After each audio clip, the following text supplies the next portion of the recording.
Hi hello welcome back to our channel. It's అదగోపాలం. ఎలా ఉన్నారు? అందరూ బాగున్నారా?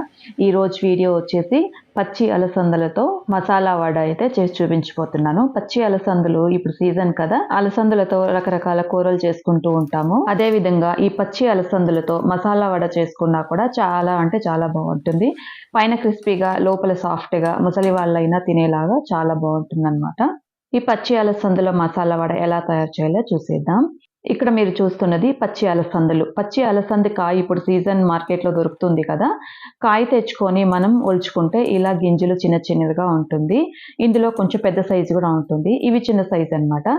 ఈ పచ్చి అలసందని ఒలుచుకున్న తర్వాత ఒక 2 సార్లు క్లీన్గా కడిగేసుకోవాలి. అంటే అందులో మనం ఒలిచినప్పుడు ఏదైనా నలుకలు అవి పడతాయి కదా, అవన్నీ కూడా ఇప్పుడు మీకు కనిపిస్తుంది కదా, అవన్నీ కూడా పోతాయి అన్నమాట. ఒక 2 సార్లు అలా కడిగేసుకుంటే సరిపోతుంది.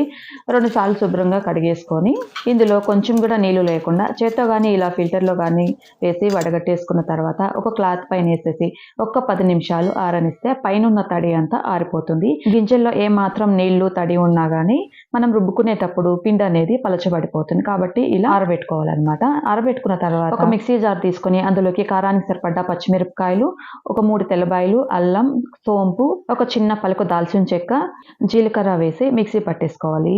ముందుగా ఇది మిక్సీ పట్టేసుకున్న తర్వాత ఇందులోకి గింజలు కొద్ది కొద్దిగా వేసుకుంటూ నీళ్ళు అనేది ఏమాత్రం వేయకూడదు అనమాట. నీళ్లు లేకుండా మరీ మెత్తగా కాకుండా బరకగా మిక్సీ పట్టేసుకోవాలి.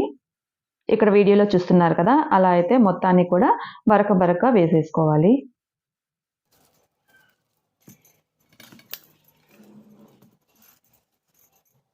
ఇలా మొత్తాన్ని కూడా మిక్సీ పట్టేసుకున్న తర్వాత ఇందులో సన్నగా కట్ చేసుకున్న ఎర్రగడ్డలు, సన్నగా కట్ చేసుకున్న కొత్తిమీర, అలాగే పుదీనా, రుచికి సరిపడ్డ ఉప్పు కూడా వేసి మొత్తాన్ని కలిసేలాగా బాగా కలుపుకోవాలి.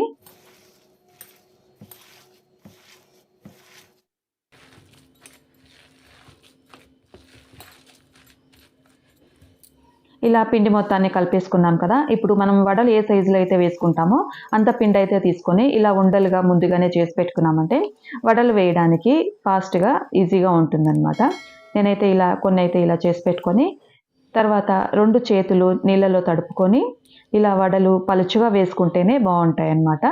కొంచెం పలచగానే వేసుకోవాలి. వడల్ని ఇలా గుండ్రంగా పలచగా తట్టుకున్న తర్వాత స్టవ్ పైన ఆయిల్ వేడెక్కిన తర్వాత ఒక్కొక్కటిగా వేసేసుకోవాలి. ఈ అలసంద వడలు పలచగా వేసుకుంటేనే బాగుంటాయి అన్నమాట. ఎందుకంటే ఇవి మామూలుగా మనం శనగపప్పుతో చేసుకునే వడల్లాగా లోపల కూడా క్రిస్పీగా అయితే రాదు. పైన క్రిస్పీగా వస్తుంది, లోపల మాత్రం కొంచెం మెత్తగానే ఉంటుంది. కాబట్టి ఇవి పలచగా వేసుకుంటేనే కొంచెం ఎక్కువ క్రిస్పీగా ఉంటుందన్నమాట. ఇలా వడలన్నీ వేసుకున్న తర్వాత 2 వైపులా ఎర్రగా కాలిన తర్వాత తీసుకోవాలి. ఇక్కడ ఒకటైతే ముందుగా కాలిపోయింది, ఆ వడనైతే తీసేస్తున్నాను నేను. మిగిలిన వడలన్నీ కూడా ఇలా ఎర్రగా వేగేంత వరకు వేయించుకొని తీసుకోవాలి. ఇలా ఎర్రగా వేగితేనే పైన క్రిస్పీగా లోపల సాఫ్ట్గా ఉంటుంది. చూస్తున్నారు కదా, మంచి రంగులో ఉంది. మిగిలిన వడలు కూడా అదే విధంగా వేసి ఎర్రగా కాలిన తర్వాత తీసేసుకోవాలి.